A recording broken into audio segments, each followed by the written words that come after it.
Hey everyone, just a quick little message before this episode starts that this is going to be the last episode that is uploaded on the Fresh Off the Reel YouTube channel. From here on out, our YouTube upload will only be on the Jazzwalkers YouTube channel. That doesn't mean that the Fresh Off the Reel YouTube channel is going away. It just means that we're going to be retiring that channel. We'll only be uploading the episodes on YouTube on the Jazzwalkers channel. If you listen to this podcast on Spotify or on Apple Podcasts or Google Podcasts or literally anywhere else besides YouTube, this does not affect you. Don't worry, the podcast is not going YouTube exclusive. That's not what we're doing. It's just instead of having two channels, we're just going to have one channel. We'll still be posting bonus episodes and clips of the episodes on the Fresh Off the Reel YouTube channel, but the main episodes are only going to be uploaded on the Jazzwalkers channel. Are you fucking kidding me? That was my fucking alarm, dude. I'm leaving that in. That was funny. I'm leaving that in. Wow. Technical difficulties during the editor's note. Man, if Pat was here, he probably would have gotten a chuckle. Anyways, thank you for understanding, and also thank you for listening to the podcast. If this is your first episode listening to the podcast, and you're listening on YouTube, and YouTube is your preferred podcast platform, if you're watching this on the Fresh Off the Reel channel, just remember that if you want to watch the next episode, to go to the Jazzwalkers channel. You'll find it linked in the description of this episode. And don't worry, all the episodes that are already on the channel are staying on the channel. Nothing's getting deleted. It's just new episodes are going up on Jazzwalkers is the last one that's going up on the Fresh Off the Reel channel. That being said, thank you for understanding, and please enjoy the first episode of this year's Spooktober. Hello and welcome to the 39th episode of Fresh Off the Reel. My name is Lib. And my name is Spooky Pat. And we're finally kicking off Spooktober in the middle of October, not at the beginning. Because scheduling happened, and fuck COVID, man, it's the worst thing ever. October is October 20th at the time of recording. Yep. Let's date the podcast a bit. Halloween is literally next week. Or like 2 weeks, but Halloween is on a Monday. It's next week. No, it's in 2 weeks. It's in 8 days. Yeah. In 8 days. No, it's not. It's in 11 days. We could have just done the math. It's on the 31st. It's the 20th. That's 11. Yeah, that's the thing. I'm drinking Baja Blast, so my brain doesn't work right now. So, to kick off Spooktober, we're going to... the theme of this year's Spooktober essentially is classic horror. It doesn't really have a theme, but most of the movies we picked was classic horror. It was just a coincidence. So yeah, let's just go with it. The theme is classic horror. And we're starting with the classic of the classics, the 1931 Dracula film. And we're going to compare it to the most recent good Dracula movie, we're going to say, which is 1993. Yeah, 1993's Bram Stoker's Dracula, which was, I think, directed by Francis Ford Coppola. That name sounds familiar, doesn't it? He's the guy, he made that movie that everyone says is the best thing ever and has 2 sequels. Yep. He's the one who did that. This episode might be on the shorter side because these movies don't have a lot. They're horror movies. Horror movies are very simple. When you break them down, horror movies are so simple. They're easy to make, they're cheap to make, but boy are they fun to watch. So let's get into it. Let's talk cinema. So which one do we start with here? Let's start with We'll start with the 31 one. Yeah. Because they're surprisingly similar. Like I know it's weird to say, especially because like we watched both together, but we watched 91? 93. 92, 93. 92. 92. It's 92.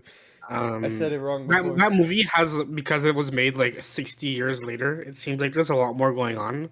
And it definitely like feels that way, but when you really break down the movie, they're very similar. They're both based on the same book. they're just the same story told at two very different eras of film, and I think they're interesting to compare because the '90s one is a little long. It's a little long, a lot going on, a little off the wall, whereas the '30s one is very simple because it Yeah. was made in the '30s, so they were very limited to what they had at the time. It is worth saying that the 1930s one is not the first Dracula movie. It's the second, as to my knowledge. The first one was in 1929, I think.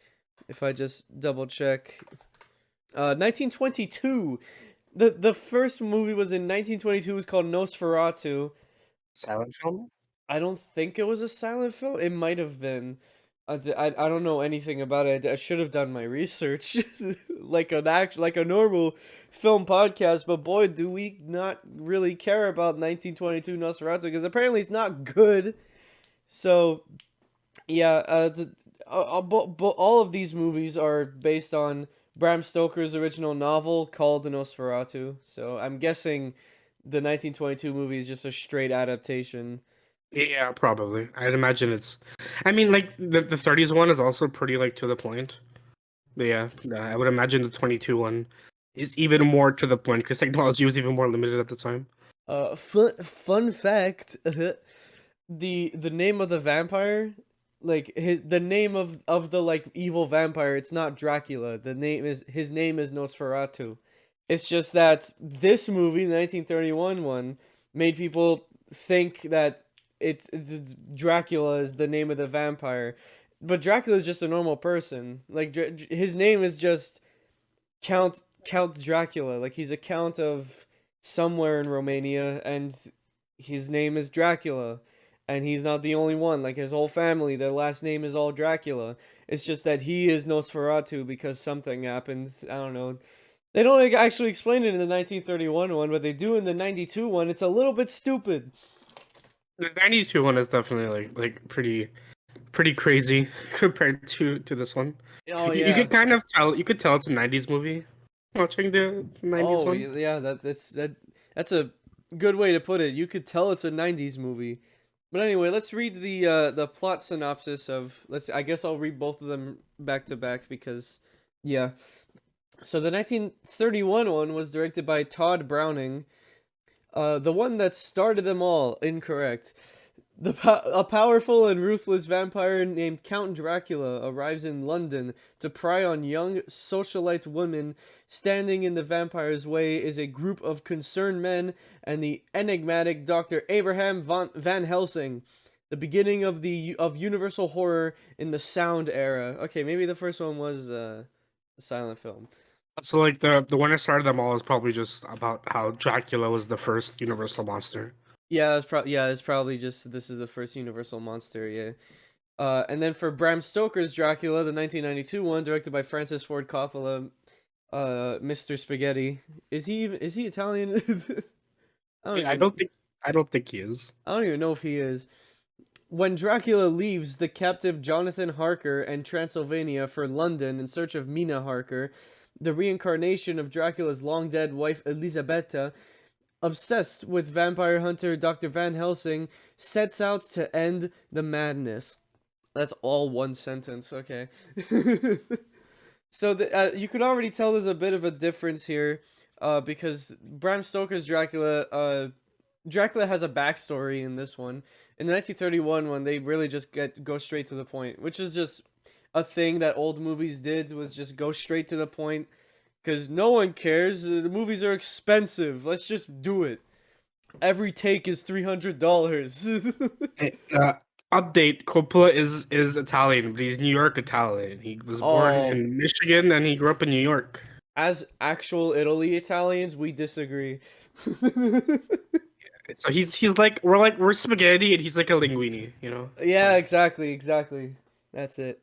Still pasta, and like his family's from Italy, but he's a New Yorker. It's very different. It's yeah, it's a different world. That being said, have you ever seen I think what's it called? A Bronx Tale? Have you ever seen that movie? A long time ago. It's so Very good. long Like I time. saw it recently. It's so good. Like it's hilarious, it's funny, but it's good. Like it's good. And wait, you saw it for the first time recently? Yeah. Oh, neat. Yeah, it's good. That's a It's been a good. long time. I saw like I caught it on TV when we were eating supper. It was good. Anyways, so the 1931 Dracula, I think more closely follows the book than the 1992 one. The 1992 one takes a lot of liberties because it's 2 hours long. Well, like the '90s one plays more on the like supernatural aspect of Dracula, whereas like in the '30s one, like just to compare like two moments is like in the '30s one, the whole like transforming into a werewolf thing is more of a it's a lot more toned back in the '30s one, whereas in the '90s version, when Dracula turns into a vampire, Editor's note: Pat meant werewolf when Dracula turns into a werewolf. he does it more than once, and it's a whole subplot. So like. Oh yeah. And like this is a thing, and it was in the book, so like they had to kind of address it in the original, but it's a way more toned down.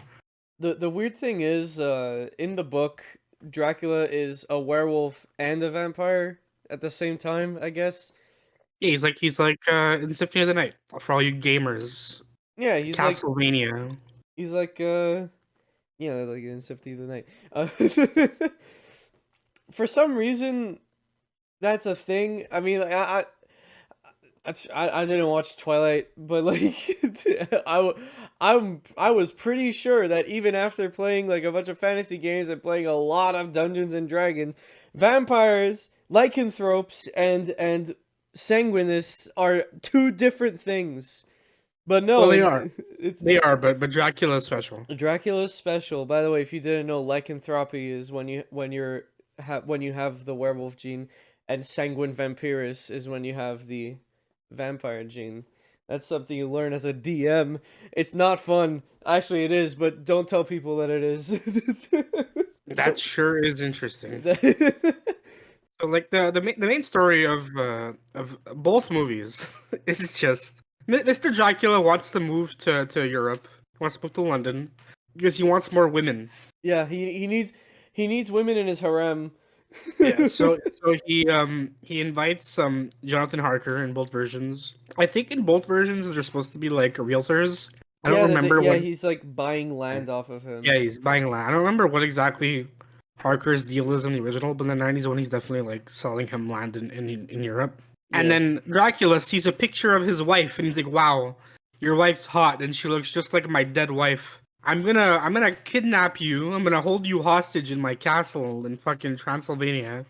I'm gonna have my 3 pet wives eat you, and I'm gonna go to London and I'm gonna take your wife." Take your wife. That's like the basic version of both stories. Van Helsing is trying to capture Dracula in both versions. There's a werewolf. It's very interesting. In the 1992 one, the werewolf thing is really played off like really hard, cause Mina is the wife. Mina's best friend in the 1992 one definitely has read Twilight because she has this weird obsession with the werewolf form that Dracula takes. They have sex multiple times in the movie. Yes. And it's really strange. Just watching it. It's just this huge monster werewolf thingy is having sex with this woman, and she's totally into it. It was the most awkward part of the whole fucking thing. Would you not be into it? No, I wouldn't. Would you? Are you saying you would? Listen, all I'm saying Yeah. is Dracula's a dude. Okay, he's a guy. Yeah, he's also Gary Oldman. Exactly. So you get it. I don't get it actually. Hey, Gary, call me. Let's talk about Van Helsing. So Van Helsing is another weird one because in today's like canon, in today's head canon for these characters, Van Helsing is a werewolf hunter, but he himself is also a werewolf, right? I thought Van Helsing was a vampire. No, he's a werewolf, I think. I think he's either a vampire or a werewolf, but he is a hunter of either or. But in this original story, like this is where the Van Helsing character comes from, is the 1931 film. He's just a normal guy. He's a doctor, and he's just studying vampirus. Yeah, like he wants to hunt Dracula in both versions. Well, in the first one, he's more like I'm afraid of you, so I want to kill you. Whereas in the '90s one, he's actively hunting Dracula. But he really is just a normal guy. You don't really see like the hunter Van Helsing with like the crossbow and stuff in these movies. I think the whole thing with him with the crossbow and everything might have started in Castlevania. There's I, also there's a movie like there's a Hugh Jackman's in it yeah, I know, but called that's Van that Helsing. was That's like much later. 2000s. Yeah. Maybe it was Castlevania. I don't think it is. I want to say it wasn't Castlevania, but it might have been. And I don't it's gonna be really hard to find the origin, but in these two films and probably anything that's like adapting the original novel, it's not he's not like a this vampire hunter who wears a black cloak and a big top hat and like he's a vampire and he has a huge crossbow. That's not a thing. In these movies, he's just a doctor. Especially in the 1992 one, he's played by Anthony Hopkins. He's it's kind of implied that he is either a werewolf or a vampire, but it's never shown. It's never confirmed. He definitely doesn't use a crossbow. He uses just the normal wooden stake and hammer. I mean, he's Anthony Hopkins, right? I don't think Anthony Hopkins is hunting anything. You know, Well, this is 90s Anthony Hopkins. I don't think Anthony Hopkins was ever hunting anything. And then for the 1931, who played Van Helsing? His name was Edward Van Sloan. Oh, he has Van in his name. In that movie, he's just straight up a normal doctor. Like he works at a psychiatric facility. And he's not in all the Universal monster movies, but he's in like The Mummy and then Frankenstein. Yeah, he's a maybe it's in one of those movies where it happened. Maybe, but I don't he know. he and the actor who plays Dracula is in like all of them. Like Dracula's in like Frankenstein and The Wolfman and like Oh all Plan yeah. 9 from Outer Space. He's like in all of them. Oh yeah, like we didn't even mention the actor who played Dracula in the original one is Bela Lugosi. When I think Dracula, he's the face I see. I see Bela Lugosi, I think of the Count from Sesame Street. but that's not Dracula. That's just what I think of, and I think of Castlevania, the anime that's on Netflix, not the games, because I'm a weirdo. I'm a weeb. I need to watch that anime. It's really good. You should. Which I which recommend it. which game is it adapting? Castlevania. So okay, so it's weird. It's Castlevania 3, Okay. but it's not the entirety of 3. It's like certain parts of 3 that like Trevor is part of. Someone told me the new season is gonna be Symphony of the Night. That's what we're all speculating because it doesn't have a new season confirmed at the moment, but it's probably going to be Symphony of the Night. Okay. When that happens, I'll watch it. Because Symphony of It's the really Night good, is really good. Man, and they're also anyone doing, out there, man, if you haven't played Symphony of the Night, you gotta. they're doing a new. I don't know if it's a season or if it's a separate show, but they're doing it for Castlevania 4. Why four? Uh, That's the SNES one, isn't it? yeah, that's the one Richter is from, and then Yeah. that'll probably lead into a Symphony of the Night later. But I don't know if that's season 4 or if it's a new show. Is Alucard in the show? He's in the show. We Okay. don't know if he's gonna be in the new one, but he's in the show. Yeah. Okay, yeah. All right, back to Dracula. I And just wanted. Alucard strike is backwards, guys. Haha. Ha ha ha ha! Literally everybody. Hey guys, you know Pokemon, right? Ekans. It's Snake backwards. Okay. Anyway, anyways, in the original one, well, first of all, it's black and white, so it's kind of hard to like talk about the technology between the two because this one's in the 30s, so yeah, it's in black and white. Yeah, the audio is terrible. It's shot weird. Yeah, the sets are all very basic. Like Dracula's castle is very simple in design compared to how it is in the '90s one, where it's like a battle station at all times. Like the one in the '90s movie feels like a final boss dungeon, whereas the '30s one feels like a house they break into.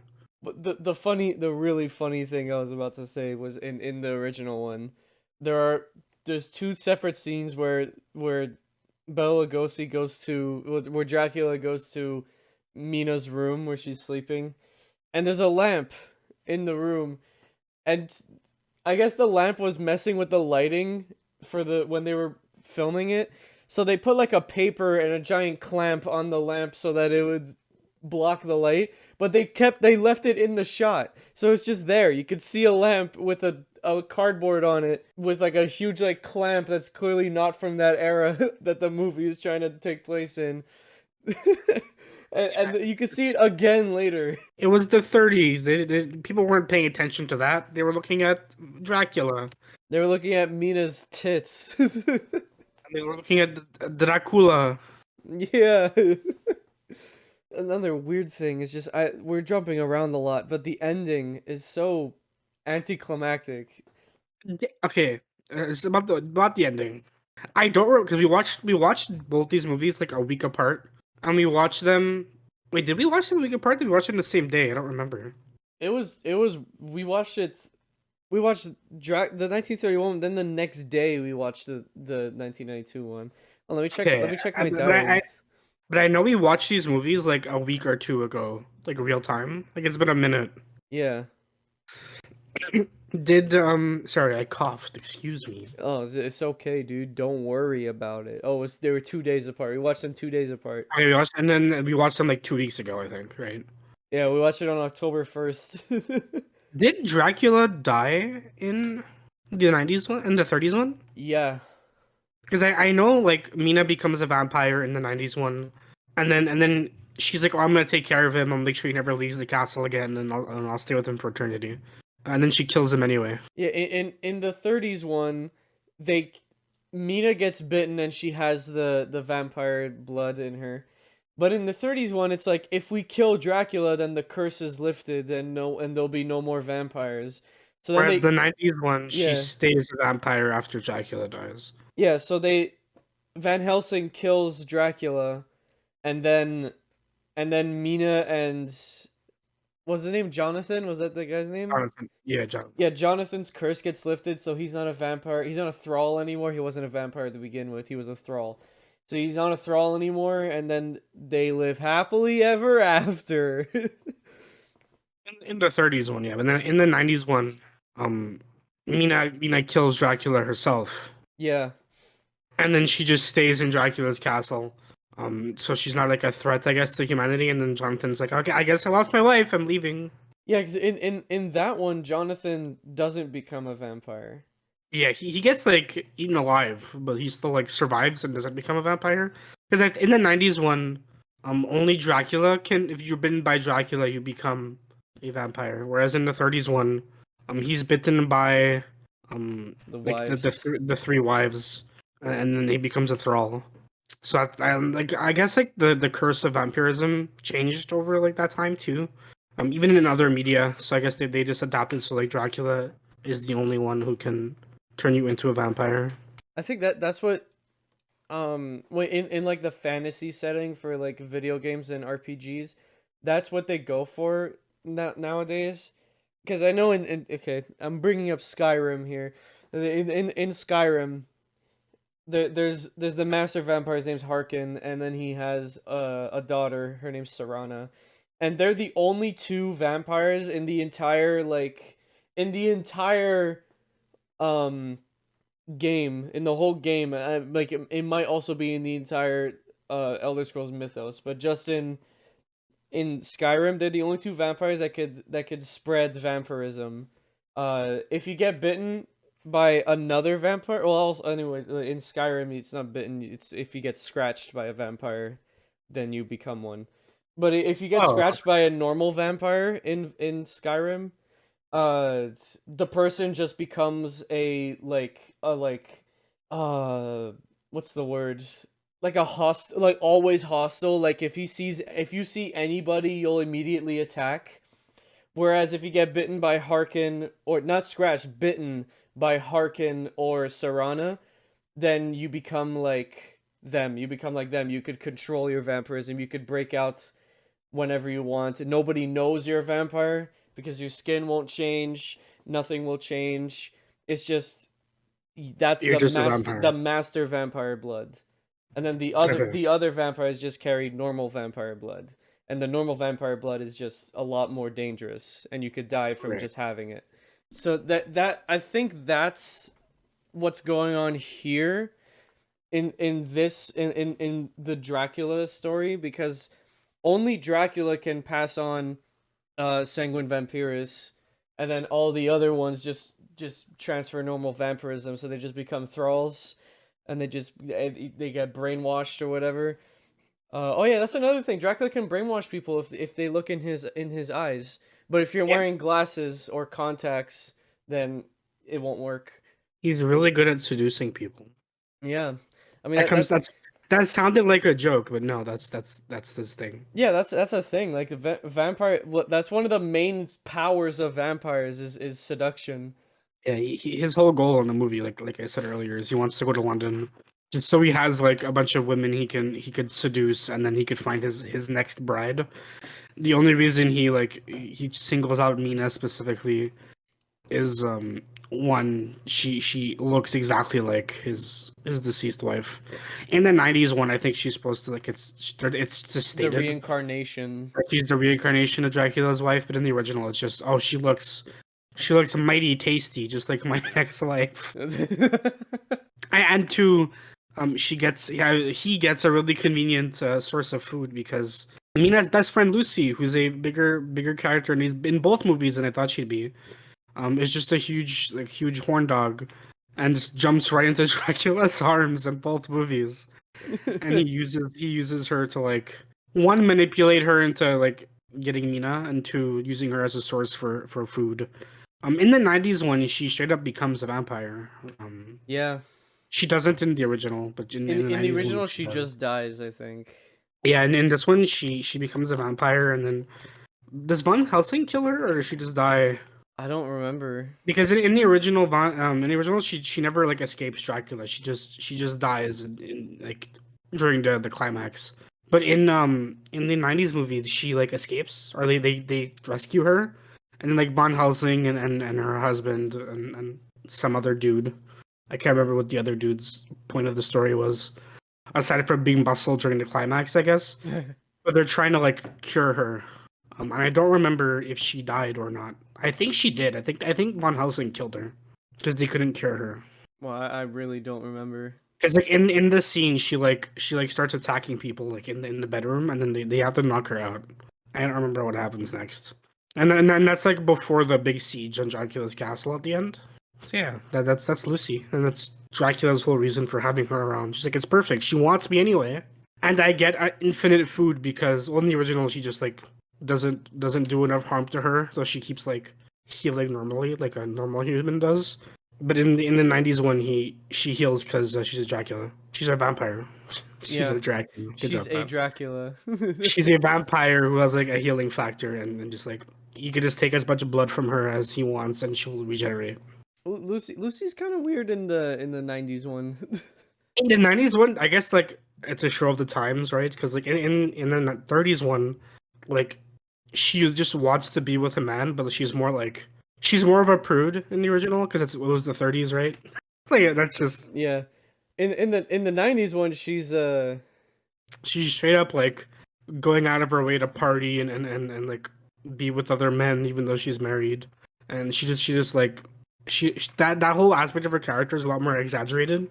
But that really is just like comparing the '30s culture versus the '90s culture, where the '90s was a big like getting into the big party era, and like how people portrayed themselves socially was very different, even like, in the way they dressed.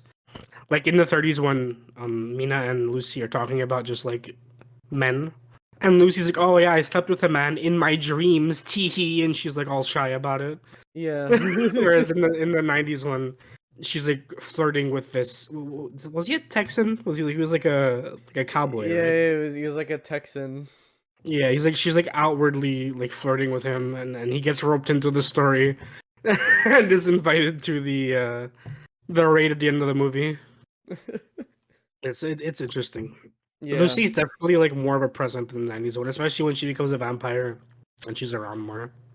I'm trying to think of like other like major plot points in the movie. I think like the '30s one is interesting, just because like the Universal monsters are such a big well-known property nowadays. Obviously Dracula and Frankenstein are the big ones, and to like see where it started versus like we see stuff like Shin Godzilla, for example, or two. Like it's Shin Godzilla isn't Universal Monsters, but like it's interesting to see like how far monster movies have come, especially the classic kind of monster movie, and even just comparing like the '90s one to the '30s one, and seeing how film has changed in 60 years, which like honestly isn't that long a time, is interesting. Like I didn't we didn't give our scores at all actually. I gave both of these movies a 3.5. Oh yeah, I gave the 30s one a 3.5 and the 90s one a 3. I think I gave both a 3.5. You gave both a no, you did the same thing as me. Okay. Because Um, I do like the '30s one more, yeah, I also enjoyed the 30s one more. but I think comparing them is interesting. Like the 90s one just wastes, I'm gonna say wastes a lot of time, but I think it uses its time pretty well. But a lot of the time is for Dracula's backstory, which really didn't need to be a thing. Like he was during the Crusades, I think it was the Crusades. He was a soldier or a general or something, and he was a Christian and like he was a devout Catholic and all this stuff. And then his wife died, and then he was like, no, he blamed God for his wife dying, and he like forsaken him, and then he like went to a church where there was the statue of Jesus, and he stabbed it in the heart, and that gave him the curse of being a vampire. And like the I think it was like the statue bled, and he drank the blood, and that gave him like the powers. In the 30s one, I don't know, I didn't read the book, but In the '30s one, isn't he just a he's vampire? just already a vampire. Yeah, and like when Jonathan comes to Transylvania, like the whole town knows he's a vampire, whereas in the '90s one, like Van Helsing is the only one who even like believes in vampires to begin with. Yeah, in the 30s one, everyone's like, "Oh, don't go there. That's Dracula's castle. He's a vampire." You know. Yeah, and then Jonathan's like, ah, fuck, I need the money. What's he gonna do? Kidnap me, lock me in a cell, and drink my blood for like 9 months? Nah. And I then, don't think in the 30s one that Jonathan knows he's a vampire. It's just everybody tells him he is, and he's like, "Nah, vampires are not real. Come on, you yeah, guys." he's just an old guy trying to buy land. Yeah. He's just trying to buy land, and he lives in a Boy, weird castle. it's weirdly gothic, and he wears a cape. Oh man, speaking of gothic, the 90s one It's very, is very gothic. very gothic. Like just you probably picked it up just from me talking about the religious implications in the 90s one that are just not in the 30s one. But in the 90s one, it's so like the castle looks awesome. The castle just looks like it looks like what you would think Dracula's lair looked like. And then like the wives, there's a scene with the wives when they're all eating Jonathan. It's a very weird scene, but the background and everything, it all looks super cool. There's like a bed of roses that they're eating him on. Like this wasn't the first Dracula property to use the gothic aesthetic. Obviously, like we talk about Castlevania a lot in this episode, and we're not a video game podcast. And but Castlevania wasn't the first either, but it was popularized way before this movie. But I think this movie is what solidified it for Dracula specifically, like the whole gothic nature of it. And then like after this movie is when Van Helsing became like a gothic vampire hunter, and that whole aesthetic just kind of stuck. And it's cool. I like the aesthetic a lot. I think it works for Dracula. Whereas like the '30s one just kind of feels like he's a guy. Like he dresses in a cape and stuff, but he's like it's like comparing a Halloween costume versus like a high budgeted costume. You know, Yeah, that's yeah. what that's what comparing these two movies feels like in terms of how they treat the aesthetic. And that's not to throw shade at the '90s version because the '30s version, because obviously that movie came out in the '30s. The way movies were made was very different. Budgets for movies was very different. They just didn't have certain things accessible at the time. But it's interesting to compare them for sure. Like speaking of the costume design, the 90s one, Gary Oldman just has this weird fucking wig that he's wearing. It's like Yeah, it looks like a it looks like his head's the shape of a heart. yeah. His hair, his wig shape is weird. The '90s one also has a young Dracula. Like he drinks enough blood and he becomes younger and he looks just like Yeah. The actor's name is escaping me. Oh fuck. Hold on. Who? God damn it, Johnny Depp. Johnny Depp. Oh yeah, he does He look kind like of like Johnny when Depp. he's young, he kind of looks like Johnny Depp. Whereas the 30s one didn't do that plot point because they didn't have the budget to, I guess. Yeah, like it's cool. I think if you like Dracula in any capacity, and this goes for all you Twilight watchers out there, I think the 90s one is. It's not a bad movie. I enjoyed it. It's too long. Yeah, it's too long, and it doesn't justify being that long, and there's a lot of filler.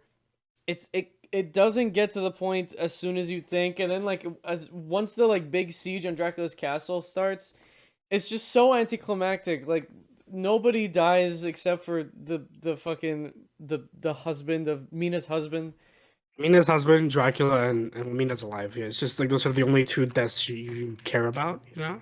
And it's like, okay, fine. And then the ending is just it leaves the ending is like open ended, like, oh, does Mina keep her end of the deal? Does she really just stay in Dracula's castle for all eternity? Or is she gonna come out and start, feeding on the living again? And then the 30s one has a similar anticlimactic ending where Dracula, but in that one, it ends so abruptly. That's why it feels anticlimactic, because it just ends abruptly. It's only 74 minutes, but the ending is just like Dracula dies, the curse is lifted, Mina and Jonathan live in the castle together happily ever after. That's it.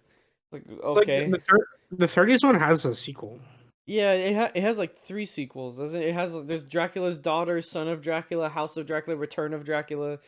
And then like Dracula appears in a bunch of other movies, like other Universal monster movies. Yeah, so like it's just none of the Universal monster movies are connected. So I guess he did actually die, but like still. Dracula is the Nick Fury of the Universal monster movies. Yeah, the Dracula movies are Universal Monsters Phase 1. They never got a phase two because all like the ones that have come out since the 90s movie are kind of disjointed. Like, but they're not bad. Like the mummy movies are good. I love the Brendan Fraser mummy. The Hunchback of Notre Dame is a Universal monster movie, Is it? not the Disney one. No, I know, not the Disney one. The Raven's a really good one. Bela Lugosi is also in The Raven, but he doesn't play Dracula. He got Uh, typecast. yeah, he really did get typecasted. But yeah, I mean that's pretty much it for the 30s one. I don't And have much else to say, but I think I've said my piece about the 90s one too. I think it's a weird movie. Not bad. I give it a 6 out of 10. So like, yeah, I it's gave it's it a 6 out of 10, and then Dracula, the 30s one, I gave 7. yeah, they're not bad movies. I just think the 90s one is a little too over the top, a little too long. I don't think I'd revisit it. I don't regret watching it, and I would definitely recommend it, but I don't think I would revisit it myself. Yeah, like if you guys like the gothic aesthetic and you like vampires and a lot of blood and tits, then watch Bram Stoker's Dracula. But if you want to watch a movie of its time and you want to just relax for like an hour, just have something to watch, the 30s one is pretty good. Yeah, Yeah, it's with pretty good. that's Dracula. I think there's a colorized version somewhere out there. There might be, but I think I'd recommend the black and white one though. Oh yeah, Just for because. for any movie that has a black and white version, watch the black and white version because it's gonna be infinitely better than the colorized version. The colorized version is just gonna be it's like colorized using AI probably, and it's probably gonna look really weird unless it's hand colored. If it's hand colored, then sure, watch the colorized one because I'm pretty sure I'm pretty sure at release the first James Bond movie was in black and white, but then they hand colored it later for the DVD release. I think. I think. I don't know. I mean VHS. Why did I say DVD? You guys should quote him if he's wrong. Yeah, yeah. You should beat me up if I'm wrong. Speaking of colorized, a while ago when we talked about 12 Angry Men, I mentioned the project to colorize that movie. Apparently, it's almost done. So yeah, we could watch 12 Angry Men in color soon. Might need to check that out at some point. Yeah. But anyways, that's it for Dracula. a great movie to start off Spooktober.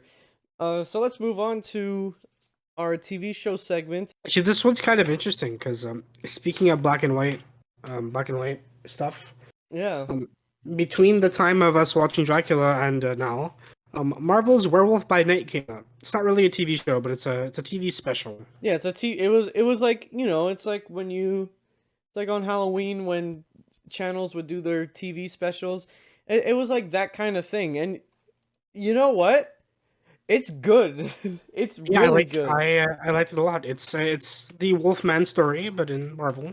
It's shot in black and white, which is very cool. It was originally shot in color, but it wasn't until like the third revision that Kevin Feige was like, okay, yeah, black and white works. See, the problem is because they already shot the whole thing before they made the change, so it's not shot like a black and white movie. It's shot like a modern Marvel movie, which really took me out of the black and white aesthetic. It took me out of it because it's using modern cameras and it's using modern techniques. I feel like if you're shooting in black and white, you can't just make the movie black and white. You have to shoot it as if the film was filmed in the 40s and the 30s, like Dracula. You expect too much from Marvel. Like I feel like that's not asking a lot. I mean, that's probably cheaper to shoot like that. You asked too much from Marvel. I'm surprised this because it was from Marvel that this was as like creative and as good as it was. Michael Giacchino directed this. If you know Yeah, the Batman, he did the score for the Batman and all of the Pixar and all movies. the Pixar movies, Spider Man. But he turns out he's also a great director. Yeah, like Marvel, make Michael Giacchino do more things, please. Like this is good. Like, we were just like sort of complaining about how the movie's shot, but like the movie's shot very well. It's just not shot. It's shot like a modern movie. It's not shot like a '30s movie. But like for what it is, it's shot very well. I think the scenes are lit very well too for something that was made black and white in post. The scenes are lit very well. What's really cool is because like the whole excuse me, the whole thing is like based on this like bloodstone, I think it was called, the bloodstone. And the bloodstone's the only thing in the movie that's colorized. It's red. That's cool. Like that's the advantage of shooting in color and then making it black and white. They could make like important plot points in color. So like they made the bloodstone glow red. And it really pops. Yeah. I think the performances here aren't the best though. I don't know if it was just they got like I didn't recognize a lot of the actors. They didn't really like do much for me if I'm being perfectly honest. I think the performances are like just fine for the most part. Yeah, I think so too.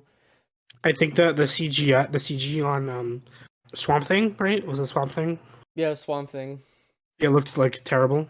The problem is like I again like he's gonna say that I'm asking too much from Marvel, but if they were really going for like that aesthetic, they should have made Swamp Thing a puppet.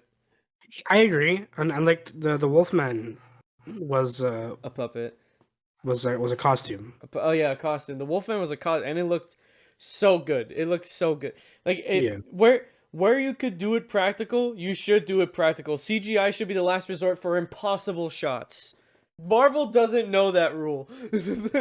yeah, and I guess like maybe they thought Swamp Thing would have looked too goofy as a costume or as a puppet, but like he looks like he doesn't belong in this scene, and I think that's where CG that's how you tell good CG versus bad CG is like like Swamp Thing just looks like he doesn't belong next to these actors. Whereas like yeah, the CGI they throw over like the Iron Man suit, for example, still looks like he belongs there. This just looks completely out of it. A lot like She-Hulk does. Yeah. But we'll get there when we get there. Hold, Pat. I need to tell you something. Because I'm looking on the Marvel page on Disney Plus. They added Spectacular Spider-Man, Yeah, I know. And they added the Spider-Man: The New Adventures as well. but it's only season one. No. So it's season 1 and 2, but for some reason on Disney Plus, it's just one season. Oh, okay. Like they're like bunched up together. I know. Yeah. And they also added that 3D Spider-Man Yeah, show. that's like the Spider-Man New Adventures, but it's just called Spider-Man now. We're allowed to talk about this because this is a TV show segment. We found a loophole, guys. We found out how to talk about TV shows. Yes, that means we'll talk about Spectacular Spider-Man someday. Wink, wink, nudge, nudge. Like actually though, like for But real. actually, yes, Like we're not kidding. it's still on Netflix though, so there's that. Yeah, it's still on Netflix. At least it still was on Netflix last I checked, which was just like a couple days I ago. know, but it's just like every day Netflix is less and less worth it. Yeah. Yep. And then the price keeps going up. It's like, come on, Netflix. I've actually been using Disney Plus more, like just to watch shows. Yeah, same. Like I was watching Fresh Off the Boat, and then I'm probably gonna watch something else that's on Disney Plus. Speaking of Disney Plus, She-Hulk Attorney at Law concluded last week. I've not seen the finale yet, but I got spoiled, so I thought you watched it. I know. All right. Well, the finale is very meta. it's so meta that it hurts. The finale broke the fourth wall like so many times that a fifth wall was put up and then it broke it. She-Hulk was bad. I didn't like it. I like She-Hulk. I think the show's fine. I think the last 3 episodes are the best ones. Yeah, I agree. I think the show before the like therapy retreat were like just fine, and then the show after that point was like all right.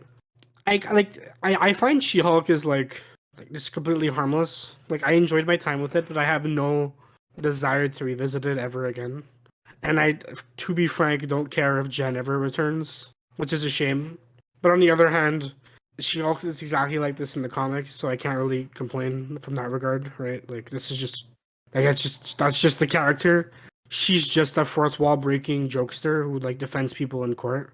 So in that regard, Disney did well. They adapted Jen very well. It's just not for me, I guess. Like I thought the show was just alright. I enjoyed it more than stuff like Miss Marvel. Like yeah, Miss Marvel. Like basically like all the shows except like Moon Knight and like WandaVision. Yeah. I mean, I still think WandaVision and Hawkeye are the best shows. Yeah, I always forget Hawkeye like happened. So speaking of Marvel, I was just looking at again on the same page. You know where they have the Marvel Cinematic Universe in the timeline order? Yes. They moved the position of What If, and they put Werewolf by Night in there. What if doesn't? It's not canon, right? It doesn't matter. Apparently, it is. I mean, it's I guess it's canon because like multiverse lol, but they moved it from after WandaVision to before WandaVision. Now it's between Loki and WandaVision, and Werewolf by Night is after Thor: Love and Thunder, and She-Hulk is before Miss Marvel. like I mean, She-Hulk, sure that kind of matters because Matt Murdock is in it, but like Why is Werewolf by Night here? Werewolf by Night is so detached from anything that you could put it like before Captain America, and it wouldn't matter. I don't know Like, why did they put it as part of the timeline. It's so stupid. Marvel, not everything has to be part of the MCU. because Werewolf by Night's gonna like the werewolf is gonna be in Moon Knight season 2 probably. Is there gonna be a Moon Knight season 2? Yeah, for sure. All right. I think Oscar Isaac like confirmed it. Oh, cool. Is there any other TV shows? I don't think. Oh, well, Andor. That we have not watched. I don't know if you watched it by yourself, but I didn't. No, watch we it. didn't. We didn't watch Andor yet. We'll get back to you on Andor. I've heard like the episodes we haven't seen yet are like fantastic though, so that's exciting. Yeah. And that's basically it for TV shows. That's basically it for TV shows. We'll get back to you next week on Andor because we need to watch those episodes, and there's a new one coming today. So yeah, we're gonna have 3 episodes to watch. Hell yeah. So let's move on to Backloggd, the segment where we recommend each other movies to talk about in the next episode. And last episode, Pat recommended me X-Men First Class, and it was really good. Yeah, we watched it like 2 days ago. Yeah, it was good. Like I liked it a lot. I think it's the best X-Men movie that I've seen so far. I agree. I think X2 might be a little higher, but it's up there. It's up there. I completely forgot everything that happened in X1, 2, and 3.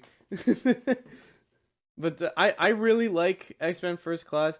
I don't like the original cast of the X-Men besides, I guess, Hugh Jackman, but even to a point, I don't really like Hugh Jackman as Wolverine. So, like, it was a nice breath of fresh air to see a completely new cast for this movie, except for Jennifer Lawrence. I think she's the only one that came back, right? No, she's new. She's new. Yeah. Who played Mystique before? Let's check. It was not Jennifer Lawrence. She was way too young to like she might have not been born. Actually, how old is Jennifer Lawrence? That's probably not true. This is 2011. The OG Yeah. movies were like there's no way she wasn't born. Yeah, she was born. She was born. Like, she was young. Like she was no way. Yeah, but anyways, I really love James McAvoy as Professor X. Rebecca Jean. Rebecca Jean. Rome Jean. Okay, whatever. So I really like James McAvoy as Professor X. I think he's really really good. I don't know if I prefer him over Patrick Stewart. I don't know if I prefer him, but we'll see because I need to keep watching really these good. movies.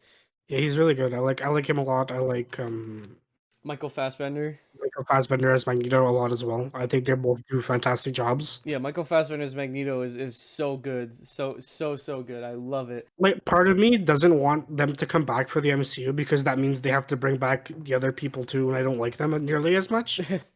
But I would also be very okay if they brought them back to play the MCU versions of these characters. Right. They're really good. They're really, really good. I don't think like for Professor X in the MCU, I would either take James McAvoy or a recast because Patrick Stewart he's a good Professor X, but he's too old. He can't do it too anymore. old. Yeah, I was gonna say we got to old. see him in Multiverse of Madness, and I think it's good enough. yeah, and you could even see his age there. Yeah, really. He can't do it anymore. I also don't want to see him do it again because of Logan. Yeah. So. By the way, if this is your first episode of Fresh Off the Reel, Pat has recommended me all the X-Men movies leading up to Logan because he wants me to watch Logan. Yep, and we're gonna cover Logan. Yeah, and we're gonna cover Logan. But anyways, continuing. So I gave this movie 3.5 stars. I really enjoyed it. What'd you give it? What'd you rate your rewatch? I think also 3.5. I'm pretty sure. That's good. Yeah, like this movie. There's a lot of it that happens like during like World War II era. I like war movies. And this movie like does it pretty well. It shows a side of World War II that not a lot of movies like to show, which is the concentration camps. Like and even Germans were imprisoned in concentration camps. It wasn't just Jewish people, you know. So like a lot of movies just neglect that fact. And X-Men First Class really, you know, the Michael Fassbender his mother was killed by Kevin Bacon. Michael Fassbender's mother was killed by Kevin Bacon. By German Kevin Bacon. By German Kevin Bacon. And I guess that's a good enough motive to pursue somebody, like to try and kill somebody. But I do think that Magneto is very childish in this movie. He doesn't really act with his brain, which I guess makes sense because he's a villain at heart, and like during the whole time he was just going along with Xavier just so he can get to Kevin Bacon and kill him. Right, and then he like, because his original goal was just a revenge plot, right? He just wants to get revenge on the scientist who killed his mother, and then it's like Xavier finds out he's a mutant, and they like work together to create the school, and it's through being with Xavier that he kind of learns how he's not the only one who suffered being a mutant. Like mutant kind is just beneath normal humans. And both Xavier and Magneto don't like that. They both want to change the world. But at the end of the movie, the way they go about changing it, it just changes. Magneto becomes a bad boy, and Xavier is Xavier. Like, I don't like the ending just because it doesn't really make sense. Like the characters that side with Magneto don't make sense. Like Mystique ends up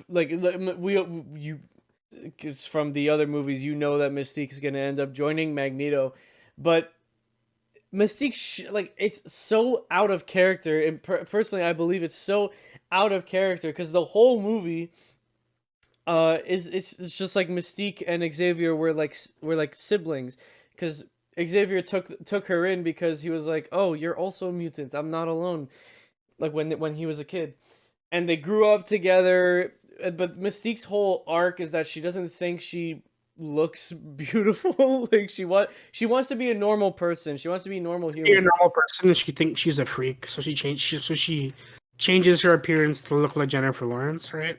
But I think like it's just for her. Like I don't know if this, I get that it's that Mystique is like it's different, but it's her arc is so idiotic because she doesn't have to look blue.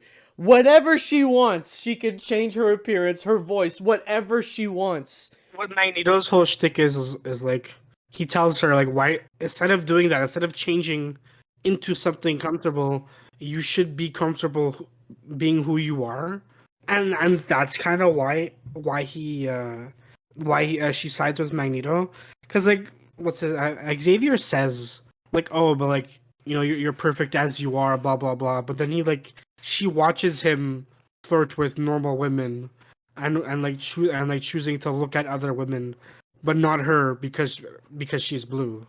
And another thing that's stupid is Mystique. Maybe he's not looking at you because he sees you as a sister and not a love interest.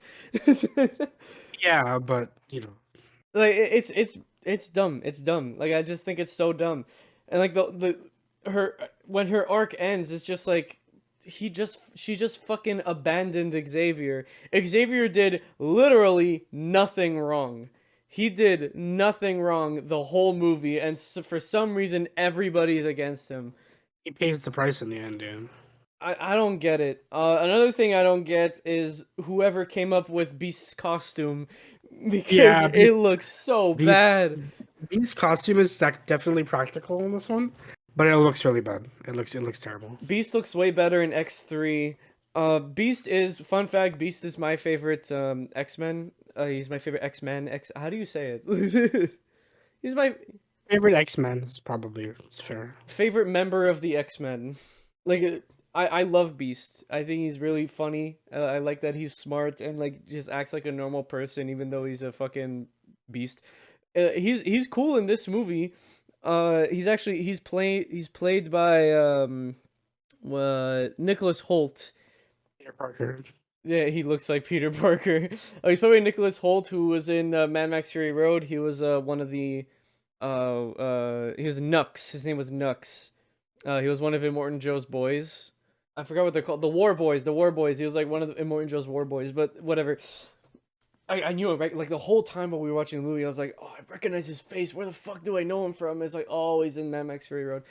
But then once he like becomes the blue guy, because he injects himself with what he thought he made an antidote, but it actually just heightened his powers. It just made him into like a blue beast. The suit just looks really, really, really bad. It does like get better throughout these movies because obviously like you're gonna see more Beast in the rest of Yeah. the new timeline. Like I think it's 5 movies or 4 movies, but yeah, you'll see more of them. If I end up watching them.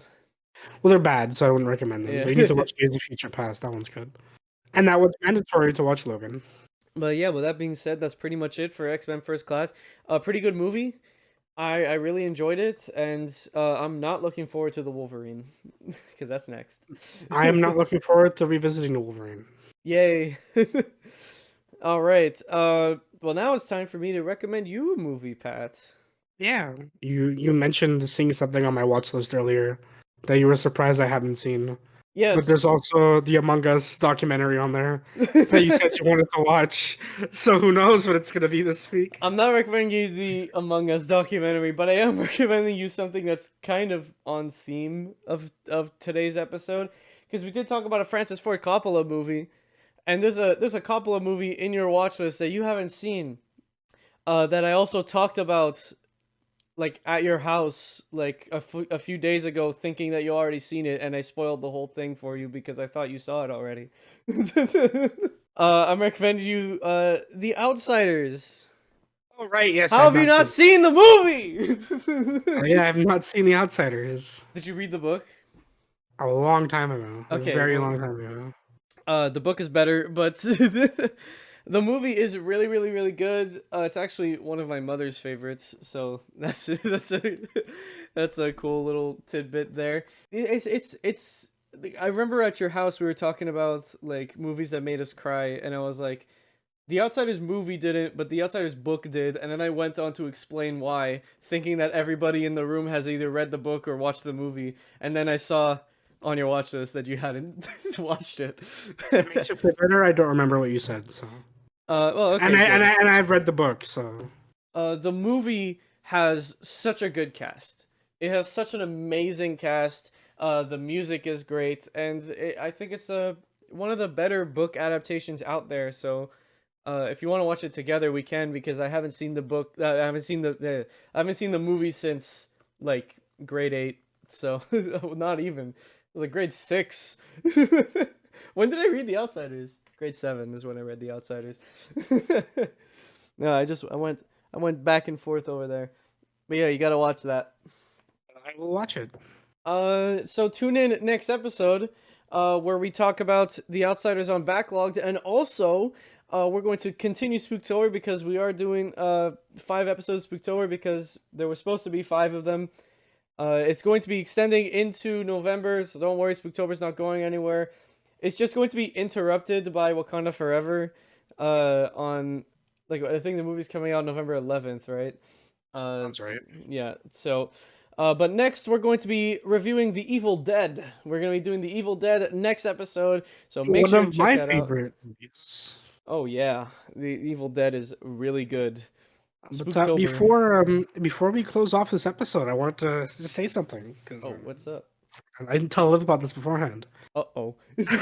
So, at time of recording, Oh. Liv's birthday is tomorrow. Ah, yeah.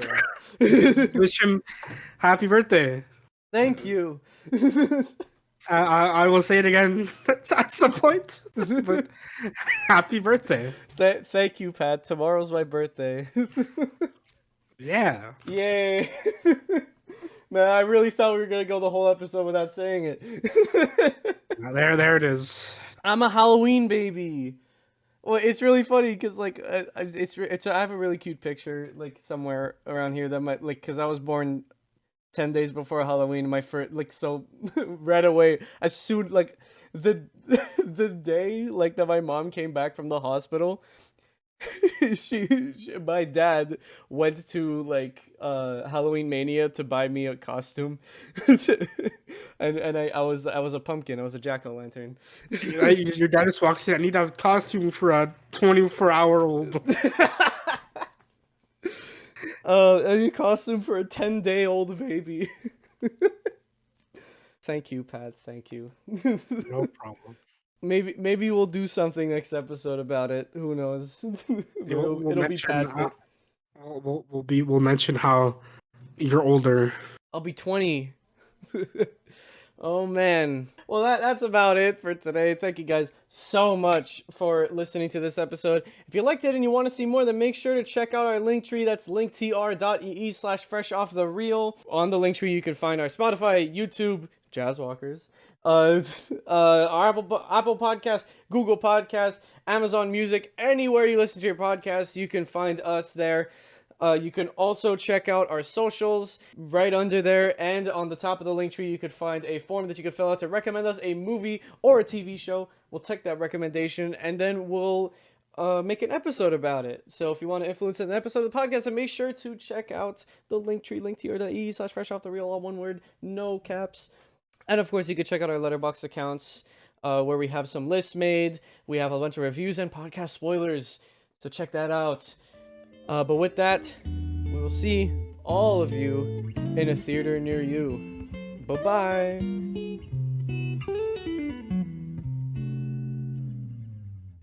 Say bye, Pat. No. Say it. Bye. Thank you. Lucy's definitely like more of a present in the 90s one, especially when she becomes a vampire and she's around more. Yeah. My brain just like died. Yeah, my brain died too. Wow. I think I am getting sick, I think.